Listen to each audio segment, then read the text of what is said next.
Well, hello everyone and welcome to my channel, Expecto Ridiculums. That's right. Today I'm going to review a fantasy romance manhwas, but not just any romance, but those with white-haired female lead characters. What a coincidence, right?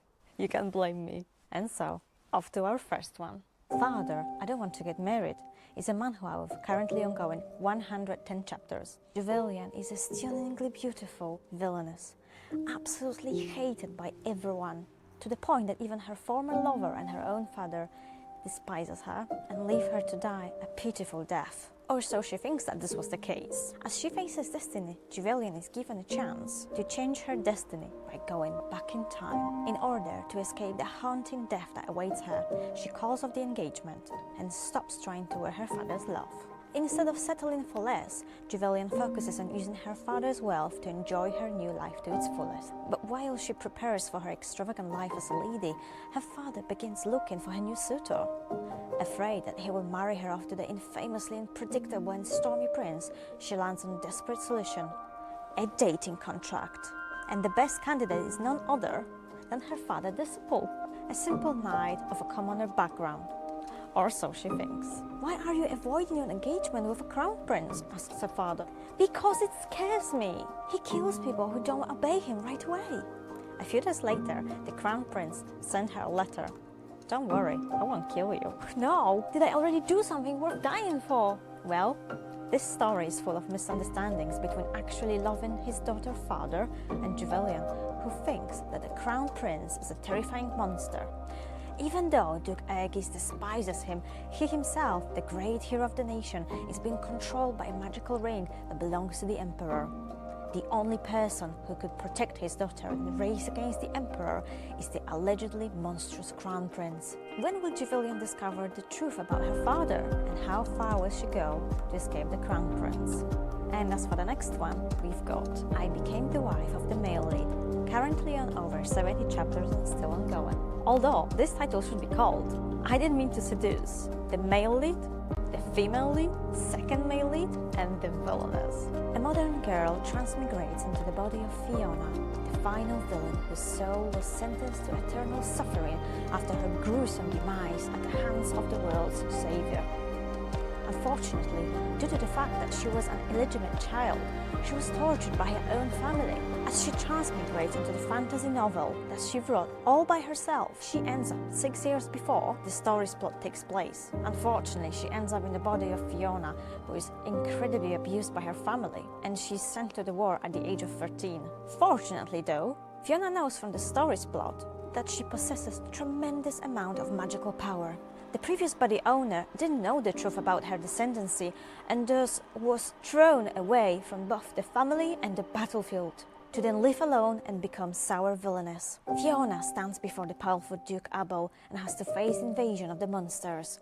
The cold Duke tells her to go back to where she came from, but Fiona knows that there is nowhere she belongs to.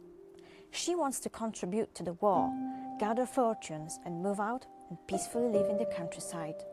After she finally persuades the Duke to let her fight, he decides to send the little girl to the part of the battlefield completely filled with demons, and if she fails, he will throw her down to the pit. Upon arriving to the battlefield, Fiona is welcomed by a gruesome scene. She can't believe she wrote such a scene herself. The battlefield is a complete madness, feeling responsible for soldiers' suffering. For the first time, she calls upon her magical powers and sends terrifying lightnings. Each of them strikes the demons down and burns their bodies crisps. Thanks to that, wounded soldiers are able to escape the death and hide within castle walls. Everyone greets her with admiration, and for the first time, she truly feels happy. The Duke doesn't seem scary anymore and offers her a place by his side. Will she be able to lead a successful and happy life? Make sure to read that story and find that out. And now off to the next one. I Will Be the Warrior's Mother, still ongoing with over 45 chapters. Around 20 years in the future, the world is destroyed due to invasion of demons. There's only one way to prevent the destruction. Marry the Duke, known as the Monster, and give birth to his child, who will then grow up to be a future warrior and nation's hero. Yelena, a girl who saw the future, decides to get married to the Monster Duke, give birth to his child, to save the world in her sister's stead. However, we going to keep being idle like this? She asks her cold husband. She thought she would be able to get it over and done with, but her husband's impregnable fortress-like defenses are beyond imagination. I told you to strip. Why aren't you stripping? Is it a part of your skin? She yells at him. Can Yelena safely give birth to the warrior and save the world in the end? Our male lead is on the side of easily embarrassed gentle type, while the female character is on the shameless, who takes the initiative. They are a really cute characters and the story has some funny moments. I would recommend it for people who like light reading or for passing time. The next one, My Unexpected Marriage, is currently over 120 chapters. Larit Brumayer, the illegitimate daughter of a count, grew up in an abusive household. As if that wasn't enough, she is sent to marry Duke Ian Reinhardt just after he was killed and named a traitor. Despite her dreary prospects of being a dead man's wife, Larit is ecstatic to escape cruel family and start her new life.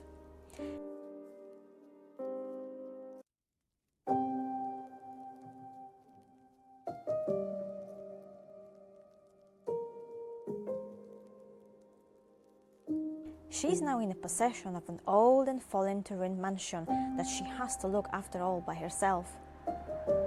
Slowly, bit by bit, she settles in and learns how to grow and produce her own vegetables.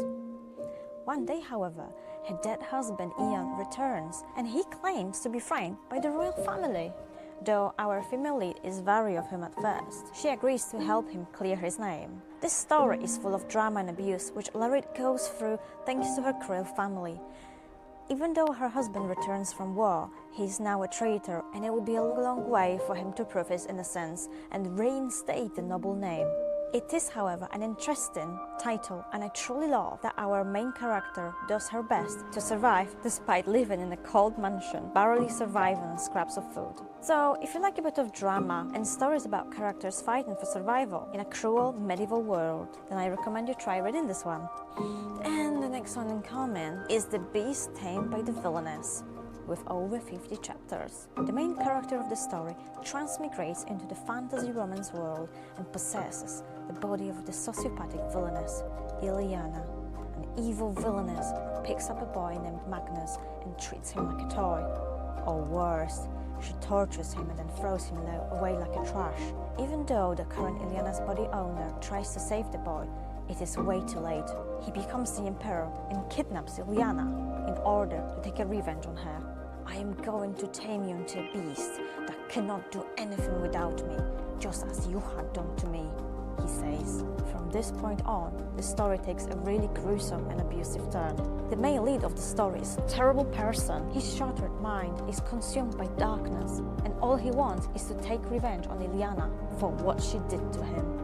He enjoys taking her senses away and to make her fully dependable on him. He won't let her commit suicide and continues to treat her with the sweetest cake and then torture.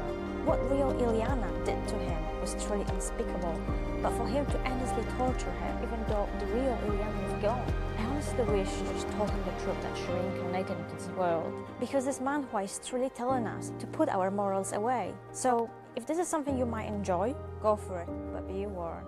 Time for the next one, The Kidnapped Bride, with over 50 chapters and ongoing. A once-in-a-lifetime opportunity comes to Lucina, the legitimate daughter of the Lord Beric. Hakan, the great conqueror who rules the dragon's land of Tyre, gives Lucina the opportunity to be his kidnapped bride.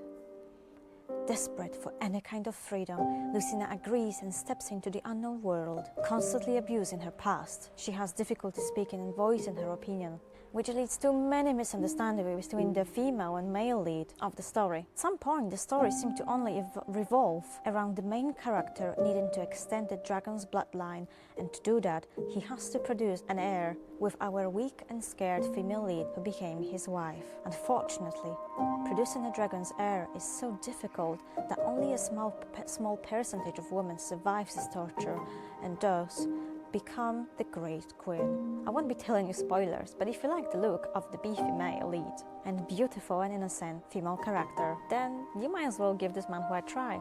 After the next one we've got The Princess Wants to Die Comfortably. The character of the story now possesses the body of Ophelia, the villainess in The Crown Prince Returns. Let's hear what she has to say. And just like the protagonist in the other reincarnated novels, I thought I would fare well. I died by getting guillotined the first time. The second time was getting my limbs torn apart. Third was by the suicide poison. And by the fourth time, I was struck with arrows atop the throne. By the fifth restart, even if I tried to stray from the original storyline, I would still be doomed to die. Prepare a poison for me. Not one that's painful, but one that will kill me slowly. Therefore, this time, with all her heart and soul, she wishes to die a peaceful death. The story's plot seemed to change with Philia's unexpected decision. Nobody seeks her death anymore, and people slowly want to become her friend. For those of you who want to know, why would she want to die a peaceful death and then come back and continue this never-ending loop? Well, I haven't found that yet. Perhaps Ophelia is a masochist. Maybe this never-ending cycle of life and death has numbed her senses. So why don't you try and let me know down in the comment section below. And as for the last one, worth mentioning for those of you who are bored is the When the Villainous Loves title. Currently with over 95 chapters, the princess has an incurable illness. Since the main character now possesses the body, she can overcome this illness once her soul and the real princess's body fully becomes one. It's all due to her soul affected by the curse. Upon assessing the situation, the main character decides she has to get away from the palace and live the rest of her life comfortably. To do that, she asks to renounce her claim to the throne, and upon learning about her illness, the emperor decides to decline her request, despite introspecting and agreeing that the male character might be better off to go. Why though? Because he doesn't want to have regrets about letting his daughter leave the palace with just the memory of being abandoned. I mean, seriously? The main character is a stunning beauty, and she just seems to naturally draw all of the male characters to herself. Everyone wants to help her cure this illness and wishes her well. She makes a lot of friends and lives a fairly good life. So if this is something you might be interested in, worth checking out. Thank you very much for watching and supporting my channel. It means a lot to me. And I hope to see you in my next video. If you liked it, please give me a like. And if you'd like to hear more from me, press that button for subscribe. Bye!